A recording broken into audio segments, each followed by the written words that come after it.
Hai, jadi di video sebelumnya kita sudah membahas banyak hal tentang evolusi, baik itu mekanismenya dan bagaimana manfaat evolusi dalam kehidupan sehari-hari. Jadi di video kali ini kita akan lebih fokus membahas tentang bukti evolusi yang berkaitan dengan fossil record atau catatan fosil yang terdapat dalam bebatuan.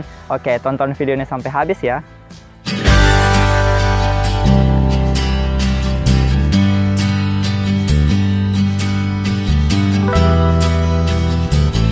Untuk memahami bukti evolusi dalam bidang fosil, kita itu harus bertindak sebagai detektif. Detektif itu datang pada saat kejadian sudah selesai dan mereka datang ke tempat kejadian perkara untuk mengumpulkan bukti-bukti dan kemudian mengembangkan penjelasan bagaimana kira-kira kejadian tersebut berlangsung. Dalam memahami teori evolusi, prinsip yang sama kita juga gunakan. Jadi, paleontologi itu memeriksa fosil-fosil atau sisa-sisa makhluk hidup untuk mengembangkan penjelasan mengapa makhluk hidup ini ada di masa lalu, apakah makhluk hidup ini masih ada sampai sekarang atau sudah punah. Makanya dari bukti-bukti ini kita mengembangkan penjelasan tentang evolusi. Jadi simpelnya, fosil itu adalah sisa-sisa peninggalan dari makhluk hidup yang terdapat dalam bebatuan. Dan sisa-sisa ini sebenarnya sangat sulit untuk menjadi fosil karena pada saat makhluk hidup tersebut mati, maka jasadnya itu atau bangkainya harus segera tertutup oleh batuan sedimen, sehingga batuan itulah yang menjaga fosil ini tetap ada dan kita dapat menemukannya sekarang. Tapi ada juga yang dinamakan fosil hidup, yaitu tumbuhan atau makhluk hidup seperti binatang yang dianggap sudah punah tapi ternyata masih hidup sampai sekarang. Selanjutnya, bagaimana fosil ini menjadi bukti tentang keberadaan atau kebenaran evolusi.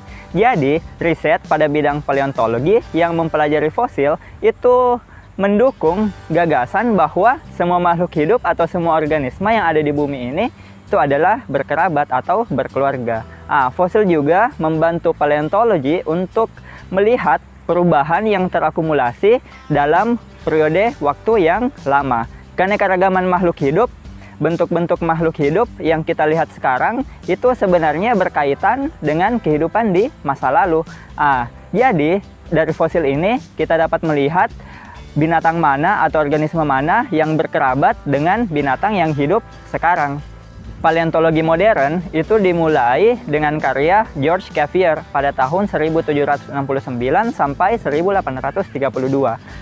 Cuvier mencatat pada bebatuan sedimen itu tiap lapisannya mengandung fosil dengan umur yang berbeda. Pada lapisan paling bawah itu mengindikasikan umurnya lebih tua, sedangkan pada lapisan paling atas itu mengindikasikan umurnya lebih muda. Dan lapisan yang paling bawah itu biasanya diisi oleh makhluk hidup yang sederhana, sedangkan semakin tinggi lapisannya, semakin muda umurnya diisi oleh makhluk hidup yang lebih kompleks. George Cuvier juga mencatat bahwa banyak sekali bentuk kehidupan yang terdapat di masa lalu itu sekarang sudah tidak ada lagi, itu sudah punah.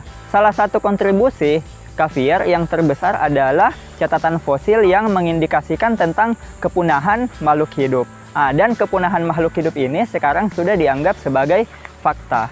Dan untuk menjelaskan fenomena tentang kepunahan ini, Cuvier berpendapat bahwa bencana alam geologi lah yang telah memusnahkan sejumlah besar spesies di bumi. Dan sejumlah besar fosil itu sudah ditemukan dan sudah diklasifikasikan. Dan fosil-fosil ini menjadi catatan tentang kronologis evolusi.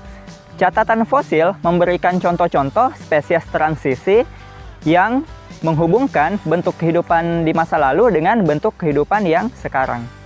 Dan salah satu fosil transisi yang bisa kita lihat sekarang di museum adalah Archaeopteryx. Hewan ini adalah hewan kuno yang memiliki bentuk seperti reptil dan memiliki ciri-ciri seperti reptil. Contohnya adalah gigi. Tapi juga Archaeopteryx ini memiliki karakter yang seperti burung. Misalnya bulu. Bulu burung juga terdapat pada Archaeopteryx. Jadi berdasarkan fosil ini kita bisa menyimpulkan bahwa Archaeopteryx adalah fosil transisi antara reptil dan burung. Dan fosil Archaeopteryx ini adalah bukti nyata bahwa reptil dan burung itu mempunyai nenek moyang yang sama. Mereka berevolusi di jalur yang berbeda, sehingga mereka mempunyai karakter yang berbeda seperti kita lihat sekarang. Di video selanjutnya, kita akan lebih membahas tentang fosil transisi ini. Karena fosil transisi ini adalah kunci bagaimana makhluk hidup itu berkaitan antara satu dengan yang lainnya. Dan kunci keberagaman makhluk hidup yang bisa kita lihat sekarang. Jadi sampai di sini dulu apa yang bisa saya sampaikan. Kalau kalian merasa video ini bermanfaat, jangan ragu untuk subscribe. Dan jika kalian mempunyai pertanyaan berkaitan dengan video ini, jangan lupa untuk tinggalkan di kolom komentar. Dan jangan lupa untuk terus belajar teman-teman, karena sains itu indah, sains itu menakjubkan, sains itu mudah dipahami. Dan sampai ketemu di video-video selanjutnya.